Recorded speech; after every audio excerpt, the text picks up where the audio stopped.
The adversity we've been through this year is much greater than one loss. We know how to bounce back from things like this, and I think we will. Assuming that they, just because you beat them the first time, that you just will. That it's a good team, and we're treating them like any other team. I don't care who it is, and I think we were a team like that last year. Certainly, he's a great player and a guy that can change our offense. And if we can get him the ball, it's definitely helpful for us, but it's by no means something we want to force, and we'd love to give him the ball just like we'd love to get DJ Chark the ball and Josh Reynolds and St. Brown and everyone the same way. But yeah, I think as his progression grows as a player, it'll grow in our offense, and he's coming right along. He's only been out there for 4 weeks now, and but yeah, he's coming right along. He's coming along very nicely, and like I said, as he grows as a player and as his progression grows, so will his role in the offense. And I think eventually, he will be that premier guy, and the sky is the limit. Yeah, our coordinator used to be a tight ends coach, maybe. I don't know. I don't know. It's a good group. They work hard. They're where they're supposed to be, and they do a good job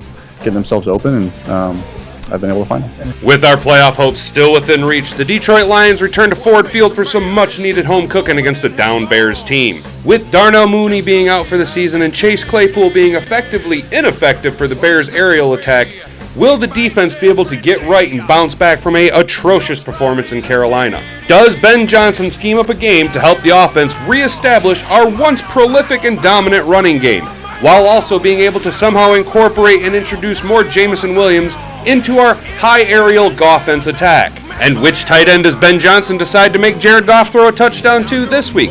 Comment down below who you think it's going to be. It's not over yet, boys. Let's go.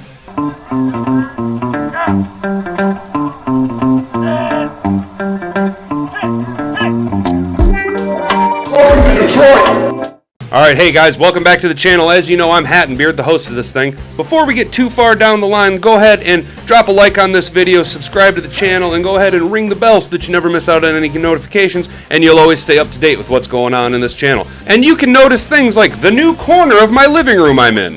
Now that that's out of the way, fellas, let's get into the fun stuff. The number one thing we need to talk about this game is how the defense is going to respond. Our defense got embarrassed in Carolina. So Aaron Glenn and the boys need to come out and they need to re-establish what they had the past 7 weeks. You need to erase what happened in Carolina and get back to basics. This game's all about home cooking. There's not a lot to worry about. Justin Fields is a heck of an athlete, and he ran all over us last game. It could be said that Justin Fields almost cost the Bears the game by giving us that wonderful pick six, and the Lions were able to capitalize on turnovers. Aaron Glenn needs to come out and load the box. Look, Deshaun Elliott's trending to be able to play, which is a huge boon for us in stopping the run. Stopping the run, stopping Justin Fields is our number one priority. If we can make Justin Fields have to come out, just like I've been saying all season long, if we can make quarterbacks come out and beat us with their arm, then we have a puncher's chance at winning. But if we let them come out and run all over us like Carolina did, Carolina scored out an option play. That's unacceptable in the NFL. If we can stop the run and make Justin Fields throw the ball, and our pass rush can get back to the basics of what it was doing the past 7 weeks. I have no idea how the Panthers were able to mitigate our electric pass rush that we've had the last half of the season, but they were able to do it. Now, I don't expect the Bears offensive line to come out and control the line of scrimmage the way that the Panthers offensive line did. They are a little bit better than the Bears offensive line, and there's a lot of mitigating factors that go into the Lions' performance. It was an off week. We were on a different schedule. Things were very weird.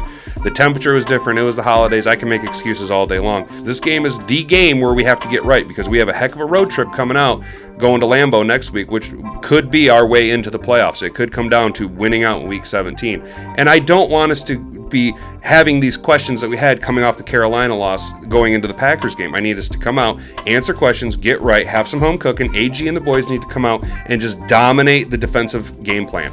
I know that our secondary is going to get a little taken advantage of. Justin Fields will throw the ball around and he'll look better as a pocket passer than he does against other teams. That's just what happens to the Lions in our atrocious secondary.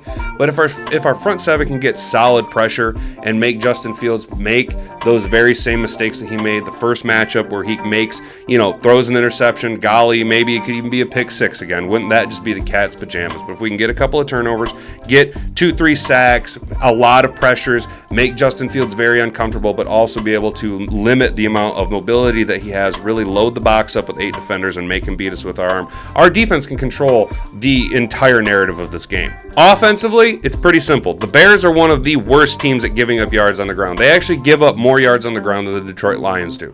So Ben Johnson and the boys, look, this game, offensively, defensively, all across the board, it's all about getting back to basics.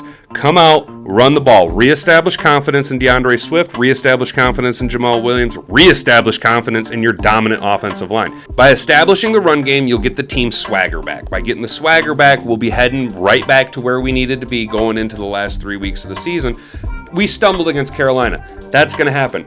Get the swagger back, reestablish the run. By reestablishing the run, you're going to silence the people that are out here calling for Jameson Williams to be thrown too deep 28 times a game, which you guys are playing way too much freaking Madden. But if we can establish the run, there's no need to have Jared Goff throw the ball 30 times a game. Look, I know Jared Goff's home splits are ridiculous, and when he's at home, he throws for almost 300 yards and no interceptions and 2 tree touchdowns, and that's fine if he wants to throw for 270 yards, a couple of TDs. If a few of those are, big bomb shots to JMO, but I don't need Goff to go out there and throw the ball 30 times a game, because we've seen in the past when Jared Goff's throwing the ball 30 times a game, the Lions are in chase mode, and I don't want to be in chase mode. That is not the narrative that we need to have about this game. This is not the narrative that the team needs to have heading into a potential playoff run. We need to come out, control the offensive line, control the line of scrimmage, establish the run, physically beat down the Chicago Bears. Take out all of the frustrations that we had offensively, defensively, everything that happened last week in Carolina. You need to come out and you need to make the Bears pay for it. You need to come out and you need to punish the Chicago Bears, both on offense and defense. The more we can control the line of scrimmage, the better. I know this sounds like fundamental, simple football, guys, but it's getting back to basics.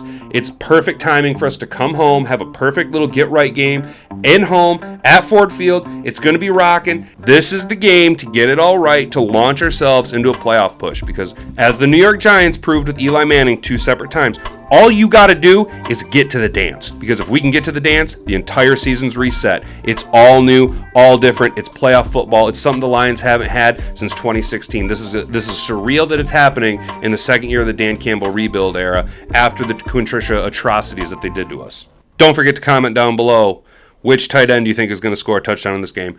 I'm going with James Mitchell. James Mitchell has actually been more involved in the offense on a regular per-snap basis than, say, a Shane Zylstra or a Brock Wright. He's used early and often in the receiving game, but they don't tend to go to him around the goal line. I'd like to see James Mitchell come out, have 3 catches, 35 yards, and a touchdown. In conclusion, fellas, I've been saying it this entire video. Back to basics. Reestablish the line of scrimmage on both sides of the ball. Get your swagger back, both offensively and defensively. We know our offense can go out and put up points. Our offense, 99% of the time, isn't the problem. We need our swag back on defense. We need to get that oomph back. We need Kirby Joseph to come out and have an interception, go out and get a couple of takeaways, get back to where he was playing when he was the NFC Defensive Player of the Week. Hutch needs to come out and get pressure. I need James Houston and Aiden Hutchinson to get out there and get sacks. I need Romeo Okwara to do what he did against the Jets and come out and get sacks. It couldn't be in any better scenario, you guys. It's a get-right game, home cooking against a hated, down rival. This is the perfect team to come out and beat them up, you guys. Don't fall into another trap like you did the Carolina Panthers. Get your confidence back in the secondary, get your confidence back in your defensive line, get your confidence back in the run game and your offensive line. Go out and answer the question that everyone's been having. Is this the same old Lions? I don't think this is SOL. I don't think this is SOL. Last week was a hiccup. This week we can forge on, continue to control our destiny, get this big win at home, beat up on the Bears, control the narrative, control our playoff dreams. Go out there and grab destiny by the tail, fellas. I'm going to have the Lions come out and just beating the Bears down 41-17 in an absolute slaughtering. I think Justin Fields is going to get bottled up. I think the Lions defense is going to look the way they had the past 7 weeks, not the way that they looked last week. I think Jared Goff is going to come out and make all of the right decisions, and I think our offensive line is going to come out and bully around the Chicago Bears. Let me know what you guys think. Comment down below. Who do you got winning? Who do you got scoring a touchdown from the tight end room? What do you think the game's going to go? Do you think it's going to be a beatdown? Do you think it's going to be another shootout like we had earlier on in the season where it's 31-30 and we snuck out of there, got lucky, and it catapulted us onto this playoff run that we've been having right now? Let me know. I can't wait to see your guys' comments down below. Make sure that you like, share, and subscribe to the video if you haven't already. I really appreciate you guys being part of the Hat and Beard Gang. Try and have a wonderful rest of your week. Guys, enjoy the weekend. Go Lions. We'll see you guys in the next one. Peace. Time to 23 Skidoo. Or should I say, 69 Skidoo. She said that my pornos were boring.